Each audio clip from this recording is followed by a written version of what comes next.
بسم اللہ الرحمن الرحیم۔ عزیز ناظرین و عزیز سامعین، دنیا کی تاریخ میں بڑے سے بڑے فاتحین اور کانکرر پیدا ہوئے ہیں، لیکن دنیا کے تمام فاتحین اور کانکرر حضرت عمر فاروق رضی اللہ تعالیٰ عنہ کے سامنے چھوٹے لگنے لگتے ہیں۔ اس کی وجہ یہ ہے کہ حضرت عمر فاروق رضی اللہ تعالیٰ عنہ با کمال خلیفہ راشد، امیر المؤمنین، صاحب کرامات اور عادل و منصف حکمران تھے۔ اللہ رب العزت نے حضرت عمر رضی اللہ تعالیٰ عنہ کے ذریعے اسلام کو قوت و عزت عطا فرمائی۔ اللہ رب العزت نے حق و باطل کے درمیان حضرت عمر فاروق رضی اللہ تعالیٰ عنہ کے ذریعے فیصلہ کیا، اور کئی مرتبہ حضرت عمر فاروق رضی اللہ تعالیٰ عنہ کی رائے قرآن کریم کے موافق ثابت ہوئی ہے۔ اللہ کے نبی صلی اللہ علیہ وسلم نے حضرت عمر فاروق رضی اللہ عنہ کے حق میں دعا فرمائی تھی۔ بڑی عجیب دعا تھی۔ یہ اس وقت کی بات ہے جب اہل مکہ پر بہت زیادہ ظلم و ستم ہوتا تھا اور عبادت چھپ کر لوگ کیا کرتے تھے۔ سر عام تبلیغ دین اور تبلیغ اسلام تو دور کی بات ہے، لوگ چھپ کر عبادتیں کیا کرتے تھے، چھپ کر دین و اسلام کی تبلیغ کرتے تھے۔ ایک مرتبہ کعبۃ اللہ کے سامنے نبی کریم صلی اللہ علیہ وسلم عبادت فرما رہے تھے۔ آپ علیہ الصلاۃ والسلام نے دعا فرمائی، اور یہ کسی کے وہم و گمان میں بھی نہیں تھا کہ اللہ کے نبی صلی اللہ علیہ وسلم نے اس طرح کی دعا فرمائی تھی۔ بڑی عجیب و غریب دعا تھی۔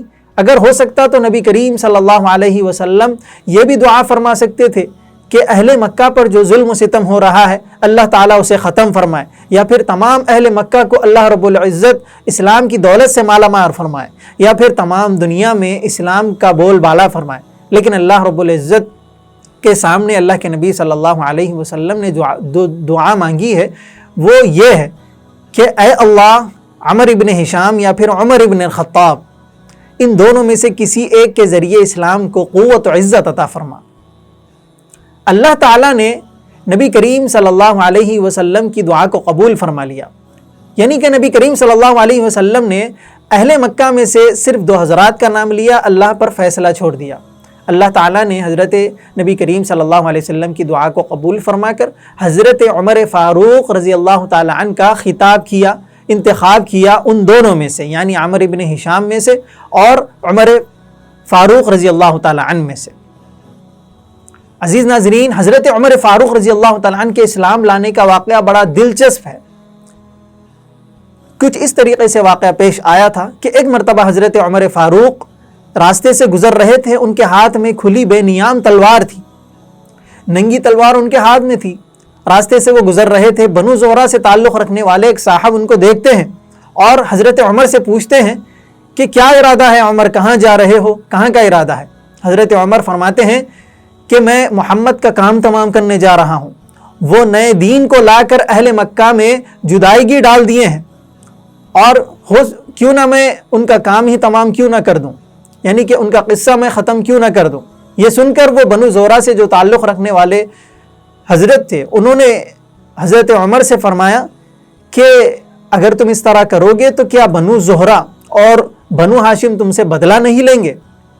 یہ سن کر حضرت عمر فرماتے ہیں کہ شاید تم بھی اس نئے دین میں داخل ہو گئے ہو۔ بنو زہرہ سے جو آدمی تھا وہ کہنے لگا کہ اے عمر، پہلے تم اپنے گھر کی خبر لو کہ تمہاری جو بہن ہے اور بہن بھی دونوں مسلمان ہو چکے ہیں۔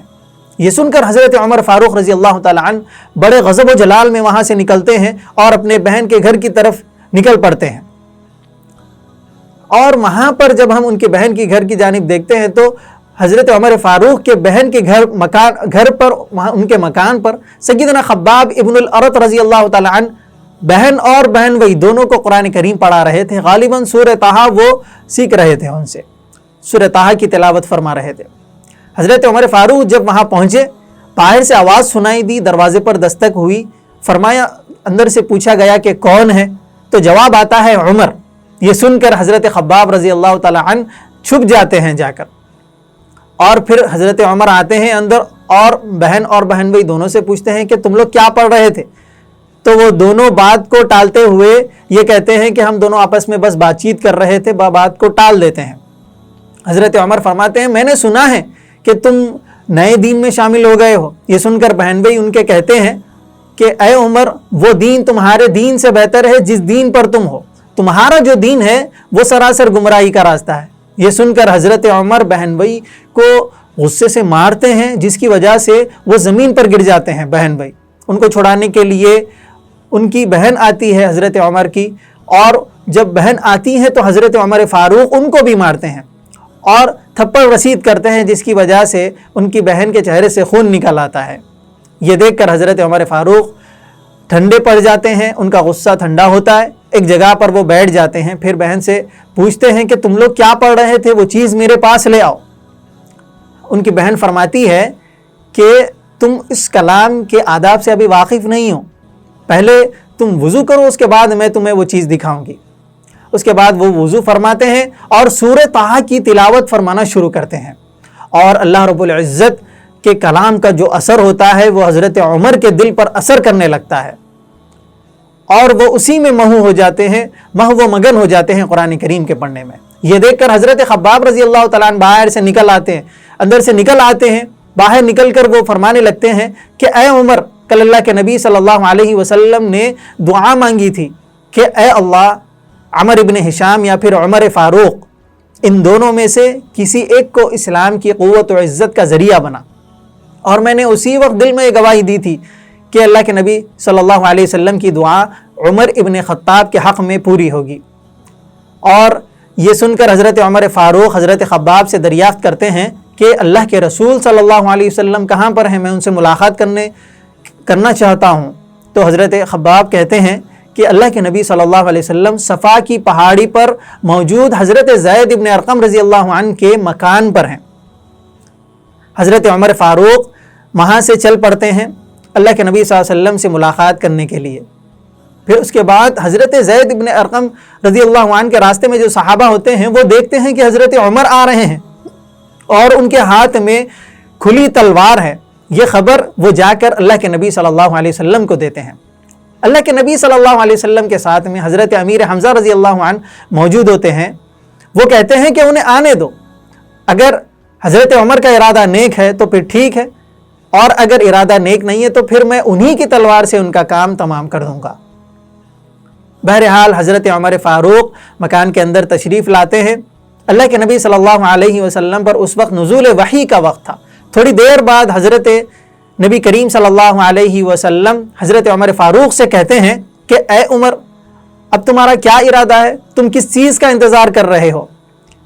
کیا ابھی وقت نہیں آیا ہے کہ تم ابھی اسلام قبول کر لو؟ یہ سن کر حضرت عمر فاروق رضی اللہ عنہ فوراً کلمہ شہادت پڑھتے ہوئے دائرہ اسلام میں داخل ہو جاتے ہیں۔ یہ منظر دیکھتے ہوئے کہ حضرت عمر فاروق اسلام لا چکے ہیں، تمام صحابہ کرام رضوان اللہ تعالیٰ علیہ مجمعین خوشی کے مارے زور سے نعرے تکبیر لگاتے ہیں، اور وہ جو نعرے تکبیر تھا اس کی آواز پورے مکہ میں پہنچ جاتی ہے۔ تمام کفار و مشرکین اس نعرے تکبیر کو سنتے ہیں، حتیٰ کہ مکے کے پہاڑوں میں وہ آواز گونجنے لگتی ہے۔ اللہ کے نبی صلی اللہ علیہ وسلم اس کے بعد حضرت عمر فاروق رضی اللہ عنہ کے سینے پر ہاتھ رکھ کر یہ دعا فرماتے ہیں کہ اے اللہ، ان کے دل میں جو بھی میل کچیل ہے اس کو ختم فرما دیجئے، اور ان کے دل کو ایمان سے بھر دیجئے۔ اس کے بعد ایک حدیث میں آتا ہے کہ عبداللہ ابن مسعود رضی اللہ تعالیٰ عنہ فرماتے ہیں کہ اللہ کے نبی صلی اللہ علیہ وسلم نے ارشاد فرمایا، اس کے بعد میرے پاس جبریل امی آتے ہیں، وہ فرماتے ہیں کہ یا رسول اللہ صلی اللہ علیہ وسلم، آسمان والے حضرت عمر فاروق کے اسلام لانے پر آسمان والے خوشیاں منا رہے ہیں۔ تھوڑی دیر گزرتی ہے اسلام لانے کے بعد، پھر اس کے بعد میں حضرت عمر فاروق رضی اللہ تعالیٰ عنہ اللہ کے نبی صلی اللہ علیہ وسلم سے دریافت کرتے ہیں، پوچھتے ہیں کہ یا رسول اللہ صلی اللہ علیہ وسلم، کیا ہم حق پر نہیں ہیں؟ تو اللہ کے نبی صلی اللہ علیہ وسلم جواب دیتے ہیں کہ بالکل ہم حق پر ہیں۔ حضرت عمر فاروق رضی اللہ تعالیٰ عنہ فرماتے ہیں کہ پھر ہم چھپ کر عبادت کیوں کرتے ہیں؟ کیوں نہ ہم عبادت کرنے کے لیے بیت اللہ تشریف لے جائیں، یعنی ہم خانہ کعبہ میں جا کر عبادت کیوں نہ کریں؟ یہ دیکھیے یہاں پر ایک غور کرنے کی بات ہے۔ اللہ کے نبی صلی اللہ علیہ وسلم کی نگاہ نبوت اور جو دور نظر نگاہ تھی کہ اللہ کے نبی صلی اللہ علیہ وسلم نے یوں ہی حضرت عمر فاروق کے حق میں دعا نہیں مانگی تھی کہ اللہ تعالیٰ عمر ابن ہشام یا پھر حضرت عمر ان دونوں میں سے کسی ایک کے ذریعے اسلام کو قوت و عزت عطا فرمائے۔ اللہ کے نبی صلی اللہ علیہ وسلم کی نگاہ نبوت ہی تھی جو حضرت عمر فاروق کے اسلام لانے کا انتظار کر رہی تھی۔ تو بہرحال اللہ کے نبی صلی اللہ علیہ وسلم صحابہ کرام کی دو صفیں بناتے ہیں۔ پہلی صف میں حضرت امیر حمزہ رضی اللہ تعالیٰ عنہ ہوتے ہیں، پھر دوسری صف میں حضرت عمر فاروق رضی اللہ تعالیٰ عنہ، جن کو امت مسلمہ میں پیار سے کہا جاتا ہے مراد رسول صلی اللہ علیہ وسلم۔ اکثر حضرات یہ کہتے ہیں کہ تمام صحابہ اکرام مرید رسول ہیں، لیکن حضرت عمر فاروق رضی اللہ تعالیٰ عنہ مراد رسول ہیں صلی اللہ علیہ وسلم۔ اس کے بعد جب صفیں بن جاتی ہیں تو تمام کے تمام مل کر خانہ کعبہ میں تشریف لاتے ہیں۔ کفار اور مشرکین حضرت عمر فاروق اور حضرت امیر حمزہ کو جب دیکھتے ہیں تو ان کو بہت زیادہ غم ہوتا ہے، کفار و مشرکین کو، لیکن کسی کی ہمت نہیں ہوتی کہ کوئی آ کر ان کو روک سکے یا پھر کچھ کہہ سکے۔ اور پھر یہی وہ دن تھا جس دن سے مسلمانوں کے لیے ایمان اور اسلام کی تبلیغ اور اشاعت کرنا آسان ہو جاتا ہے۔ اور اسی دن اللہ کے نبی صلی اللہ علیہ وسلم نے ایک جملہ ارشاد فرمایا تھا کہ یقیناً اللہ رب العزت نے حضرت عمر فاروق کے دل اور زبان پر سچ کو جاری کر دیا ہے، حق کو جاری کر دیا ہے، سچ کو رکھ دیا ہے دل اور زبان پر، اور وہ فاروق ہے، عمر فاروق ہے۔ اللہ تعالیٰ نے حضرت عمر کے ذریعے حق و باطل کے درمیان فرق کیا ہے، حق و باطل میں فرق کیا ہے۔ ایک حدیث مبارکہ ہے، حضرت عبداللہ ابن مسعود رضی اللہ تعالیٰ عنہ فرماتے ہیں کہ حضرت عمر رضی اللہ عنہ کا اسلام لانا ہمارے لیے کھلی فتح تھی، اور حضرت عمر رضی اللہ تعالیٰ عنہ کی خلافت، حضرت عمر رضی اللہ تعالیٰ عنہ کی ہجرت ہمارے لیے نصرت خاص تھی۔ پھر اخیر میں حضرت عمر فاروق رضی اللہ تعالیٰ عنہ کی خلافت مبارکہ ہمارے لیے سراپا رحمت تھی۔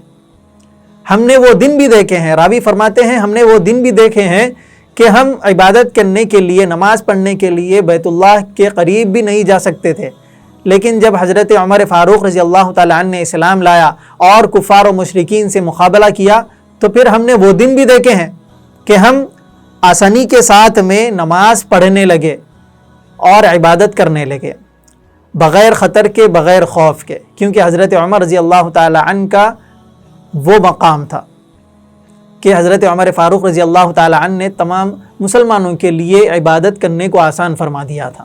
عزیز ناظرین، یہ حضرت عمر فاروق رضی اللہ تعالیٰ عنہ کی زندگی کا اسلام لانے کا واقعہ ہے جو کہ ہم نے آپ کے سامنے رکھا ہے۔